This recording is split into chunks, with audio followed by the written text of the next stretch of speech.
You seem very happy after that one walking back here. Tell us your thoughts right now. Yeah, it was a domination from start to finish. Look, I was going for the finish, you know how I am, but he was very tough. He had a hell of a chin on him. He was unpredictable. He had a good guard, and he had a good takedown. So I had to pick my shots, but it was a domination from start to finish, and I'm happy with that. That's any time that I have fought in Ireland, I've been given top 5s and top 10s only. This is the first time I fought someone outside of the rankings, and look what happened. But I'm ready for that step back up in competition next. I believe it was hard for us here, but I believe you called out Leandro Higo afterwards. Yes. Is that the fight you want next? Yeah, why not? Me and Leandro were meant to fight in Italy a while back. He had visa issues, so it's a fight that I've always wanted. I really respect his the Pitbull brothers, not so much him, so yeah, I'll take him. The fight itself, obviously Arivaldo came in and he made it tough for you. You were trying to draw him out and trying to land that big counter, and you had to go and attack him then at some stage during the fight.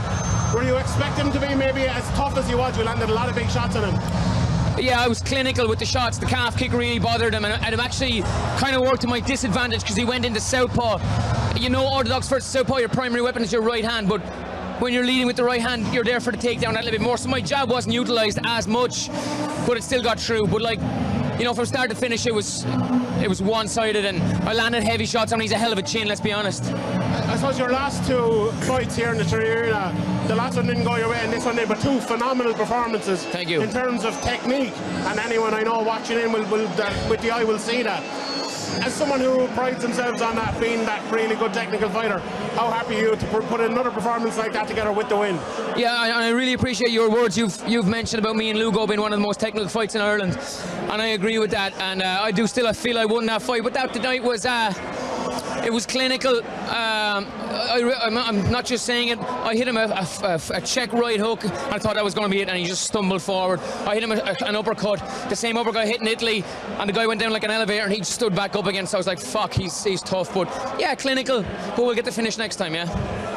Just on Arivaldo as well, like the amount of shots he took in that, and I think he looked different in this fight than he did in most fights. He looked to have improved, to be honest, from what I've seen of him. Yeah. Like, how impressed were you with him, you know, going 15 minutes with you? Yeah, like he was actually nothing like I expected.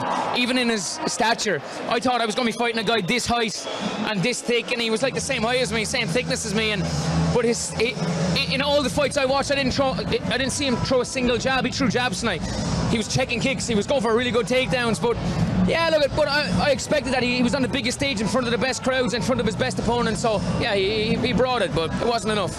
Brian, you spent a lot of time working mentally to try and get that venom back. You wanted to go in here, and you spoke last time about having empathy for Lugo. How did you feel in the cage in that regard? Oh, I swear to God, I worked so fucking hard. I'm the hardest worker. My dad is a hard worker, and I just take that from him, and I work harder than anyone I know, but I've done the same thing on my mental game. When I walked back in here against Lugo, I felt amazing. But that killer instinct, that ruthlessness wasn't there.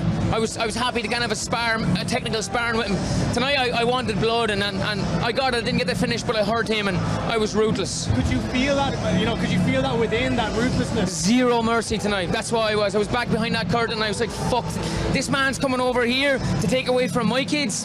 Fuck that. I'm working with Kieran McGeaney, my idol, Armagh football legend, and he does my sports psych with me, and he said to me, he's the man in the playground trying to take away from your kids. What are you going to do tonight? And no one's taking anything from me and my kids. You had a great post-fight speech in the cage. You were buoying up the crowd. What was that like? How did that feel? Unbelievable. I've been on the short straw over in Ireland. I've had fucking fantastic wins with Bellator. I love Bellator. I love them, but I've had amazing wins, but it's been overseas. In Ireland, I've been Daniel Vaish on 2 weeks' notice, AJ McKee on 3 weeks' notice, and I was sick as a dog. Lugo, and I was robbed. I had the chance to speak in front of the mic. I jumped the crowd, and it's fucking beautiful. You said you wanted featherweight next. Is that still the plan? No, that cut was ridiculously good. I walked back in here at 156. Felt amazing. So no, 145. Look at there's great 145s that I do want. The only reason why I wanted to say 145 is because I want to get the fight. Hey Brian, you ready to go in 4 weeks? Yeah, let's go. That's the only reason. But for a belt, 135. Yeah, this isn't the first time that you've called out Leandro Higo. Why do you keep coming back to Higo? Because it's just unfinished business. I was meant to fight him in Italy. He couldn't get a visa. That's not his fault, but I still want to knock him out. For me, the biggest improvement for you was your jab and your footwork tonight was absolutely sublime. Who have you been working with that behind the scenes? Anyone you want to give a shout out for that? Yeah, this is mental. I took a leaf out of Tyson Fury's book on this one. I'm working with two striking coaches. One of the striking coaches tonight was his debut. I'm his first fighter, and I trained him up, and he's a fucking animal as a striking coach. We're on the same wavelength. Cormac O'Brien, shout out to him. Shout out to Liam Kelly. Shout out to Jason Kearns, and of course John Kavanagh and Dave Roach. All amazing. You spoke about the difficulty mentally in the past couple of fights. What's the difference like in those first few minutes, just as you're walking into the cage, being in such a good mental pace compared to previously? In the last fight I was in a good place mentally too, but like I said and I keep saying, that killer instinct wasn't there. I didn't want to hurt Jarnell, and I didn't. I wanted to destroy this man. I wanted to put him in a fucking hole tonight. That's the only difference.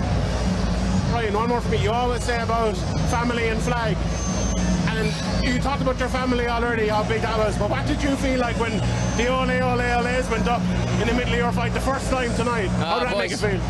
For family and flag, it's always, that's what I represent. I'm in the greatest country in the world. I'm really not meeting a prouder Irish man. My wife is out there tonight, my children are at home watching. It's a fucking beautiful day, and I'm privileged, blessed, and we're all honoured to be standing here, and I'm even more so to fight in front of that crowd. Brian, if they did give you that Leandro Higo fight, would you be concerned about the weight? Would you rather they do it at a catch weight? No. Just so that he finally shows up on... Guys, I woke up on weight. Like, I cut, 11 pounds the night before. I left a pound over. I'm working with Tristan Kennedy. He's the man. No, it's not. The only reason I say it is I'm a fun fighter. I'll step in, I'll have a knock with anyone any day of the week. 145 opens up more options for me, but 135, name a better striker. Not name a better striker at 135. Name a more dangerous man at 135. I'll fucking wait. Is there an issue between you and Leandro, or is it just that you really want to fight him? I don't really like him, but we have unfinished business. We both signed a contract that never materialised, and that's something I want to do. Thank you. Just one Thanks. final question. Yeah. If you don't get him as your next fight, who else out there would you want to fight?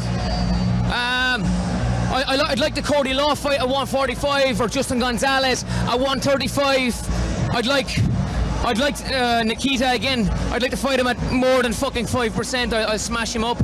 But Leandro Higo, someone I'd like. Fuck, I don't know, whatever. You know me. I'm gonna fight anybody, anytime, anywhere. That's me. That's Brian Moore. All right.